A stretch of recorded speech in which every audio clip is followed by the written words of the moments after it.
I'm Sheila, and this is California Life.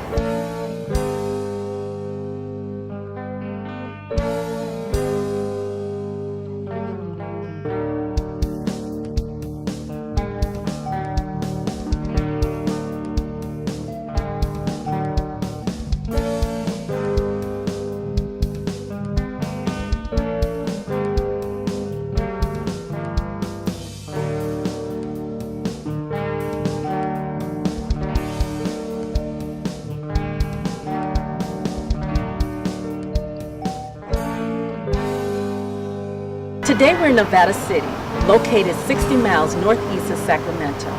Nevada City is the county seat of Nevada County. Nevada City is a California gold rush town in the Sierra foothills and known for being the most important mining town in the state in 1850. Miners Foundry is the first manufacturing location of the pelting wheel.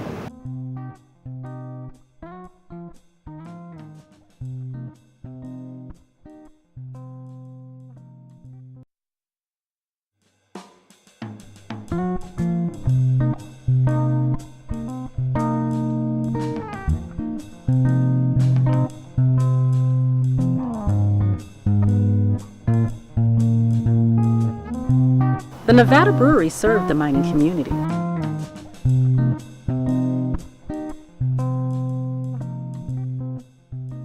The downtown district is a National Historic Landmark. You can find unique products in downtown shops, as well as arts and craft work by some of the Sierra's foothills leading artists. I'm at Mama Madrone's eco-emporium with owner Kristen Welch. Kristen, tell us about your store. Well, we carry natural fiber clothing that has been sustainably made. We carry a lot of fair trade gifts for the home that have been justly made as well. We offer a lot of jewelry, and even some of our clothing has been designed by local artisans. Okay, that's great. So I know eco-friendly products is what you carry, and I know that's important to you. Tell us why that is important to you. Well, we live in a time of consumerism, and I believe that we have a vote with our dollar, and so to be able to provide products that have been consciously produced and that are using sustainable practices to conscious to Mother Earth and to all the people that are involved along the line of getting everything to our shelves here.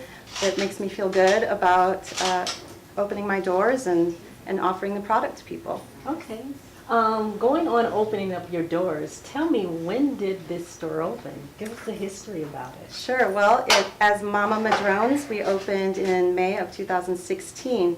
However, prior to that, we were up the street on the backside of the New York Hotel, and we were called Being Green. And Being Green started with the previous owner back in 2007, and I took over ownership in 2013. Great. That is really great. So Mama Madrone's is such an interesting name. What was the inspiration behind the name? When we made our move down the street, it was my opportunity to make it a little more my own, and I was trying to come up with an idea of something that felt personal and appealing and inspiring, and I have a tree on my property that is the Pacific Madrone tree. It's a beautiful tree that I've spent a lot of time relaxing near, and so I decided, I call it the Mama Madrone tree, and so we decided to name the store after the tree so that I could bring a little bit of that into the shops. When I'm here inside all day, I can bring the nature in, and it really helped inspire the decor of the shop. Okay. A lot of the wood elements and color schemes are all inspired by the Madrone tree, and we had a lot of wonderful local artisans help us execute these visions, and we have our crown molding that looks like the peeling bark of the Madrone, and we have our solid Madrone slab for our countertop, and we have the root down below and our tree in the center of the store. The handles of all the doors are with manzanita, a lot of local woods, and yeah, all created with the help of some really amazing craftspeople. That is really awesome. So as I walked around the store, I saw a lot of amazing eco-friendly products here. I saw the earrings and the purses and, you know, the clothing. So can you tell me about your customer and what do your customer, what do they get out of the experience of coming to your store? Well, I think the first thing that we hear is how soft everything is. Everybody loves the soft feeling of these natural textures that we have in here, and they appreciate the fact that we are really doing the research and caring about what's in the fabrics and what the stories are behind it all. And some people are just new to it, so we get to share the stories and help educate them and turn them on to clothing that's made without pesticides in the production, and local artisans who are don't have a big platform anywhere other but here in town, and yeah, so we've got all sorts of different customers, some who are diehard that have been shopping with us since the very beginning, and some who are new to it. So okay, so speaking of customers, how do you keep people connected to you, your mission, your store? Right now, we've got a Facebook page, Mama Madrone's Facebook page. We also have an Instagram site, and we're working on our website. And our website is mamamadrones.com, and that's with an S at the end. Okay, So great. And thank you so much for taking the time to share with us about your store. I think there's a lot of exciting happenings here. thank you, it's my pleasure. Several historical buildings have received National Register of Historical Places or California Historical Landmark status.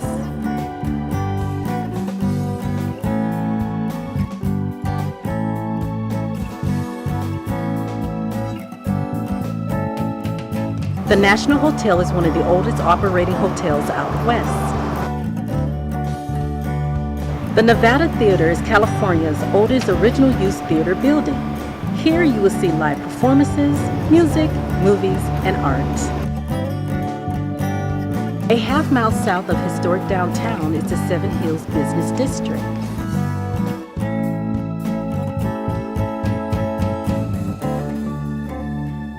The Onyx Theater is dedicated to bringing the very best in independent foreign language and documentary film to the region. A conscious commitment is made to screen works from underrepresented communities and alternative perspectives. We're at Kodo Arts Japanese Antiques, and I am with Jake Costello, the owner. Jake, tell us what you do here. Well, thanks, Sheila. Nice to have you here. And it's sort of an unusual business because we're only open to the public twice a year. And this is my warehouse, and I bring containers of Japanese antiques from the Kyoto area in Japan. We go to auctions and we source various furniture, stone lanterns, as you can see, shop signs, ceramics, Buddhist figures. So I'm a treasure hunter, and I get to bring it here and share these treasures with people in this area, and from mostly people in San Francisco, Sacramento, and the whole California area. So you mentioned that you're open to the public twice a year. Right. How many people attend the show, would you say?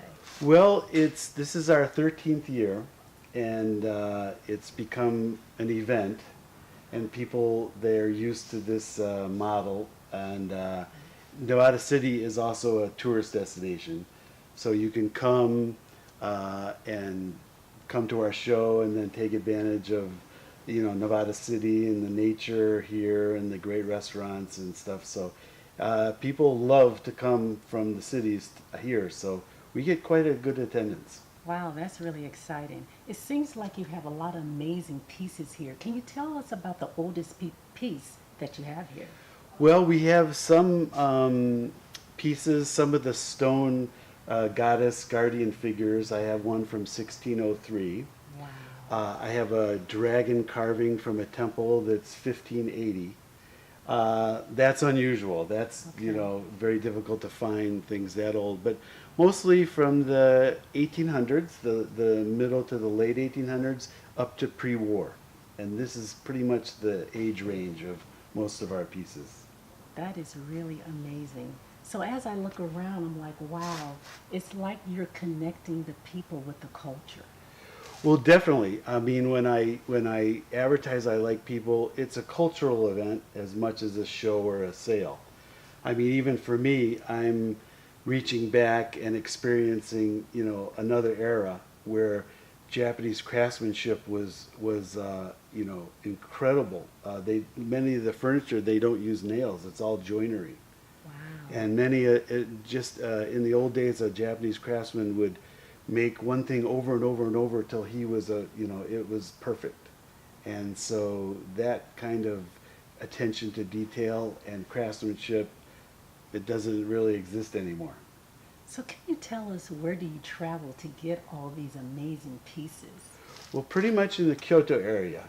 Okay. Kyoto was the ancient capital, cultural capital. So there's many of the top auctions in Japan are in the Kyoto area. So, I mean, I will travel up to 2.5 hours one way and 2.5 hours back, you know, 5 hours to go to an auction. But it's sort of exciting. You're going, maybe I'm going to get a treasure, so it's easy to do. Okay. Yeah. And why do you find this work so rewarding? Well, like I said, I'm intrigued by the kokoro, the heart of old Japan, Okay. and this spirit of craftsmanship that I can feel, you can see, that doesn't really exist much in the modern world, I don't think. Okay. So it does something to me. I get goosebumps when I'm around something beautiful, and then we want to, you know, we refinish it, we keep it alive. So we're sort of recycling ancient, you know, artifacts and cultural antiques, and I like that, keeping that beauty and let other people experience it. I'm just getting goosebumps just looking at it and hearing more, you know, about it from you. So tell us, how do the people, you know, stay connected to you and learn more about what you do here? Well, it's every story has a piece. I mean, every piece has a story, excuse me. So if this piece could talk or this piece could talk, it would be, you know, this was made in maybe 1890. Okay. And so can you imagine all the, you know, what it's been through? And Right. so, and every piece has, okay, this is, for example, this is black persimmon wood and very rare, and I have to tell a story with every piece. People want to know where it came from, what kind of wood, how it was used. And so in a way of telling people about the pieces, you're explaining the culture.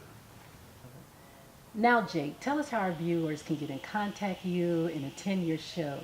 Well, thanks, Sheila. Yeah, well, twice a year, in October is the next show, October 6th to the 14th. Usually we're in the first couple weeks of October, and the other show is always in the first couple weeks of May, late April, beginning of May. We have a website, www.kodo-arts.com. If they go on that, they'll see the schedule. And our phone number here is 530-478-0812.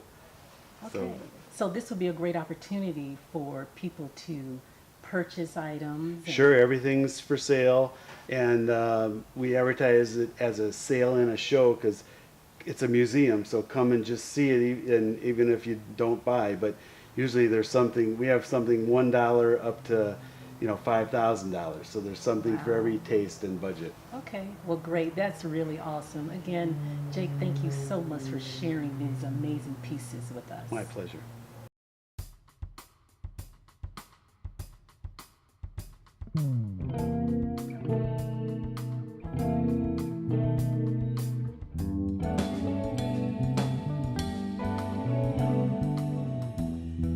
Well, we have quite an extensive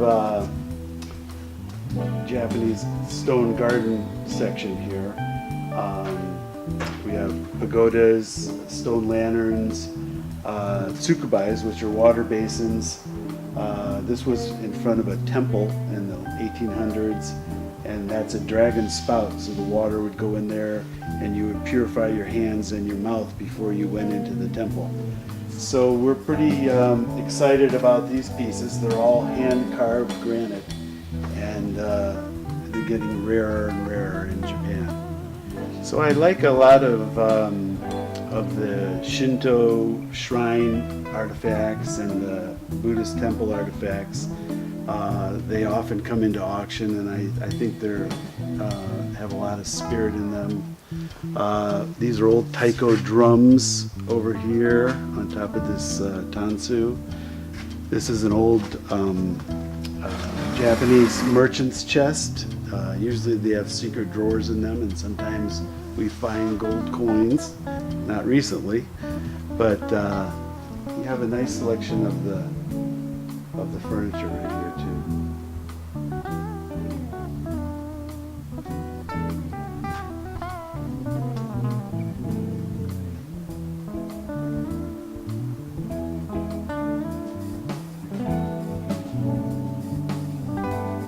So this in front of this neighborhood Shinto shrine that protects the neighborhood, I actually have a quite interesting, unique piece this time.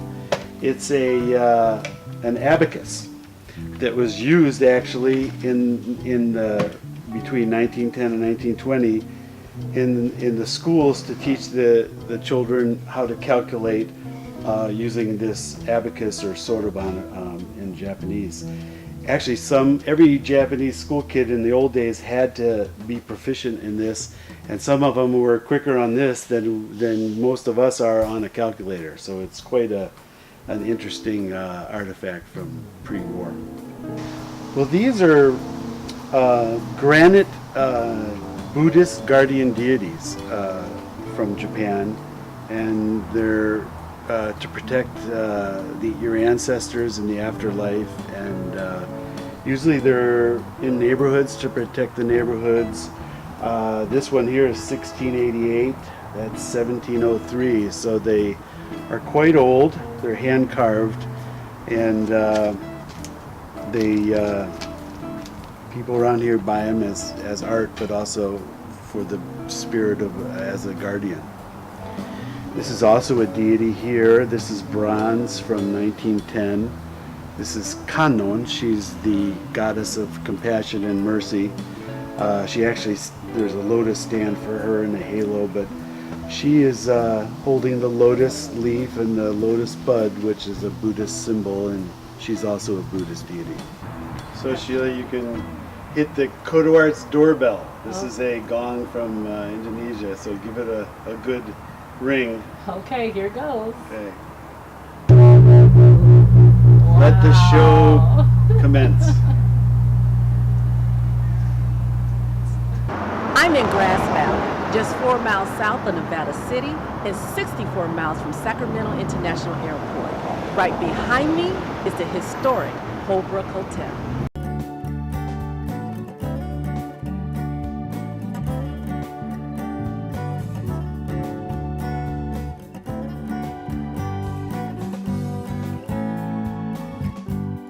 This is a historical gold country city and home of two of the richest mines in California, Empire Mine and North Star Mine.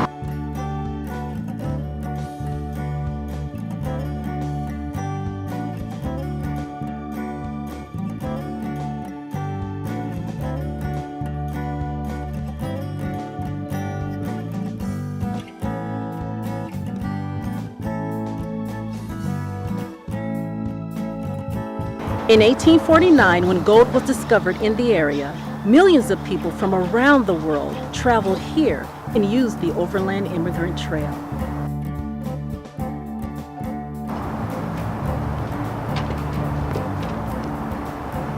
There are several historical landmarks in Grass Valley.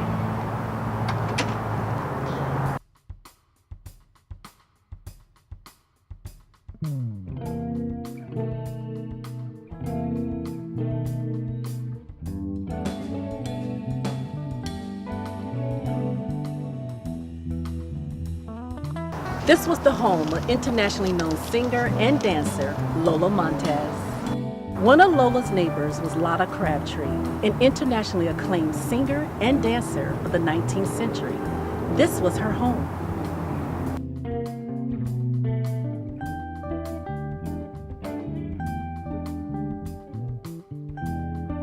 I hope you enjoyed our time in Nevada City and Grass Valley. See you next time as we look at California life.